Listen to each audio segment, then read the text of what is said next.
guys, welcome to Out of Bounds. I'm your host, Carson Williams, alongside Evan O'Brien. We've got North Sports yet again. We've got baseball. Currently, they're 9-10 right now. They have the Edmond Classic this weekend. Talent's there, but the pieces still are yet to be put together, Evan. Yeah, they're a really good team with a couple of good seniors leading them and a couple of even sophomores playing. Carson James, Connor Finkhouse. Yeah, they're really talented. John Keane. So they've got the talent that I think they'll piece it together soon. Yeah, hopefully, they were picked to be 7th, 6th, somewhere around there preseason, but they've just fallen off recently. So maybe they can get it back together. Soccer, the boys are 5-3 currently, and they've had back-to-back losses at Norman and versus Santa Fe, but tonight they're home against PC West. Yeah, boys soccer here in North has always been really good, and maybe not as well as they had hoped to do, but still 5-3 is over 500 successful years so far. Yeah, and the girls are 4-4 at 500. Also back-to-back losses at Norman, 1-2 in overtime, and Santa Fe 1-3 tonight. Also home against PC West. And once again, girls soccer is usually really good too, but that 500 mark, I think that's the bare minimum, and they're doing that, and I think they definitely can get better and improve. Game by game, that's what you got to take it by, and you just got to get those wins that you can, hopefully every night. Tennis, boys hosted last week their tournament and placed 6th. Number 1 doubles of Luke Killam and Andrew Wilmes placed 5th, both juniors. Alan Tran placed 3rd, and number 2 singles. And I talked to Coach Brimley. He said that it's always good to host and have boys do well in their own tournament. So really good start for them. They're really keeping it going. For the girls, they host their tournament next week, followed by conference tournament the week after that, and they're just going to look to place high team-wise and individual-wise. So we'll have to see how that goes. Our topic this week is the NBA race. I think it should be really tight down the stretch here. Thunder, Spurs, Bulls, Heat. Who's going to come out on top, Evan? In the Eastern Conference, I think I'm going to go ahead and take the Bulls.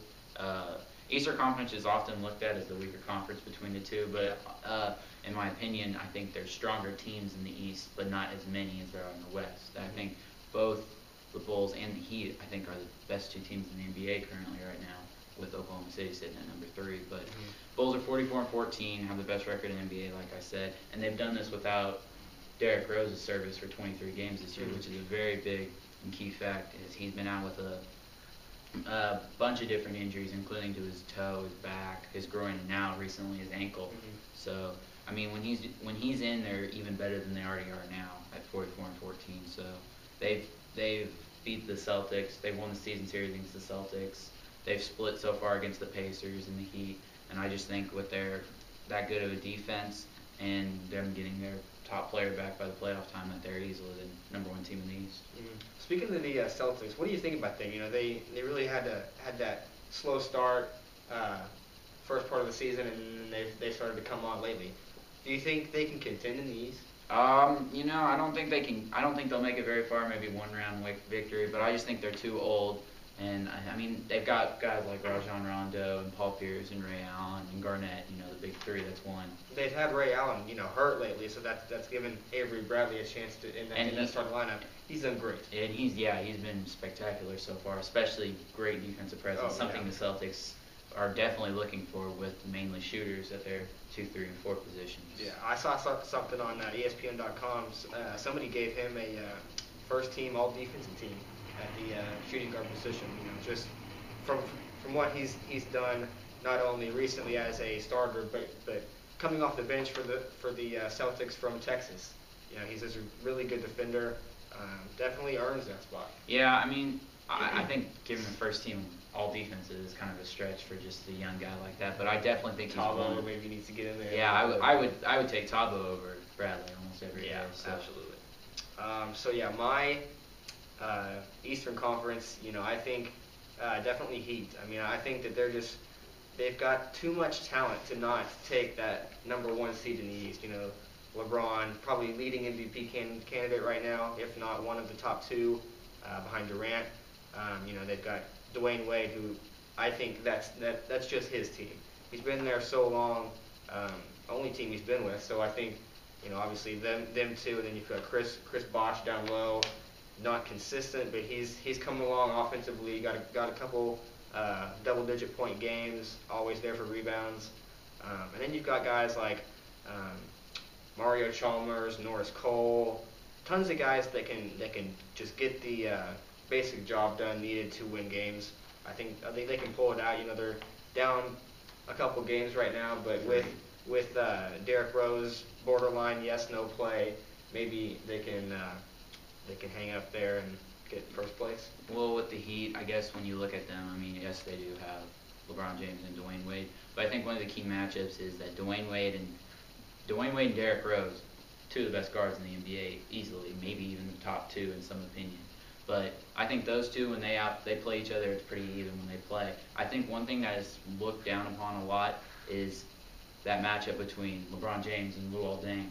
Luol Deng, 6'9", shooter, long arms. Great is defender. One of the only defenders who can guard people like Kevin Durant and LeBron James, something very few people can do. Yeah. So I think that matchup right there, that draws it even. And I think what will be the key if they end up playing will be that post matchup of Boozer and Noah versus Bosh and Haslam. And I just think they're much better defensively down there, and they also have Boozer, who's a very good offensive threat. So I just think that the Bulls have more advantages than the Heat do, but the Heat definitely have maybe better players. But I just think with the Bulls having that 3-game lead right now, and they play tonight, I just think that if they win tonight, it would be for sure that they're the number one team in the East and get that number one spot. In the West, we've got hometown Thunder and San Antonio Spurs, just a couple miles down south. Who do you think is going to come out on top? Thunder one game up in the win column, but they're tied in the loss column. So Spurs have 2 games less played than the Thunder. So who's going to come out on top? I mean, I hate to be that guy from his own home city taking the. Good, I gotta take San Antonio right now. Yes, Oklahoma City sitting at top right now, 42-16. But San Antonio is, to use a Superman reference, they're the Thunder's kryptonite. Mm-hmm. They haven't won a season series in a couple years against them. Right now, they lost this year actually 2-1 with the Spurs winning the last 2 matchups against the Thunder. I just think that the Spurs have those 2 extra games that they have to play. But I think they're definitely maybe not the most talented team, but they know they've been there. They've won 3. Some of those players, like Tim Duncan's won 3 championships, Manu's won 2, Tony Parker's won 2. They are definitely more experienced, and I think they'll be able to handle it more. And as of now, the Thunder have really been struggling. Yeah. I mean, losing 2 and 3 games in a row. It's I just think that they're not going to be able to make it down the stretch with their inexperienced team. Here's what I have a problem with. Greg Popovich, coach of the Spurs, decides to sit their big 3, Manu Ginobili, Tony Parker, Tim Duncan. Does that give you a sense of that he's kind of waving that white flag? I think he's just trying to get his big 3 rest, because obviously when you got guys over the age of 30 and 35, like players like Tim Duncan, who's one of the oldest players in the league. That's what I'm talking about, And I don't think they're waving the white flag. I've noticed that when they do sit them, they're either losing by 20 or winning by 20. It's not like there's 15 seconds left and none of the big 3's out there. Then I don't think they're waving the towel yet. I definitely think that they're losing some maybe valuable time to get them in. Maybe that extra 3 minutes at the end of the game helps Manu find a shot, or Tony Parker find a good pass, or Duncan get some more boards. But I just think that the only time that they're taking them out right now is when the game has decided its fate. So I don't think they're waving the white flag yet, but I mean, it could get down the stretch. If they get down by 2 or 3 games, they might start to sit them a little bit more. But as of now, I don't think they're waving the white flag yet. Well, I'm talking about, they didn't play him for that game. So is that saying, they need rest now for the potential playoff run later? Well, giving the Thunder, maybe a chance to just take that 1 seed, and the Spurs say, yeah, sure, we'll take 2. Thunder can go ahead and take 1. And as of now, that one matchup right now, if the playoffs started today, it's OKC and Denver. Denver, probably the most exciting game has been played this year was against Denver here in Oklahoma City that I saw firsthand. But that is an awful matchup for the Thunder compared to the Houston Rockets. I don't know. Rockets have really crafted up the Thunder this year. I think Denver's not a bad team, but I think I personally would rather the Thunder play the Nuggets than the Rockets. And Denver creates too many matchup issues against the guy normally guys like Ty Lawson would be easy for Russell Westbrook to guard, considering where Westbrook's 6'3" and Lawson's barely pushing 6 foot. But they are both quick off the dribble. But they're very quick, and Lawson very underrated, and definitely in my mind one of the top 7 point guards in the NBA. I just think that the matchup there, with all the shooters Denver has, and how OKC isn't one of the best defensive teams, that they'll get in shootouts like that. But I mean, either way, I think the Thunder will win whether they play. I'm just saying I think it would be a lot better that if the Thunder got that 2 seed matched up against Houston. Yeah, last night, or Wednesday night actually it was, Thunder really missed a big opportunity to gain that extra game on San Antonio after losing at home against the Clippers. Yeah, the Spurs lost. Who did they lose to? At home to. The Lakers lost. Yeah. So that was. Finding with 30 rebounds. That was incredible. He's a monster. I think another thing to look at is maybe look past just the first round, assuming both teams make it. Right now, the Lakers, both LA teams are in that 3-4 spot, and right now, Thunder stay at 1, Spurs stay 2, Lakers 3, Clippers 4. You've got second round matchups, OKC Clippers and Spurs Lakers. OKC does not. I don't think they want to spend any more time seeing the newly acquired big three with Caron Butler, Randy Foye, big Chris Paul, DeAndre Jordan, and even hometown Blake Griffin. I just think that's a bad matchup for them. And the Lakers, who have been struggling a lot lately with looking to see who's that leader, where Kobe hasn't been much of a leader this season, and getting adjusted with Mike Brown as their head coach, and Andrew Bynum's a head case. So I just think that when it comes down to that maybe that's where the Thunder might lose, is against the 4-seed Clippers. But as of now, I would have to take the Spurs.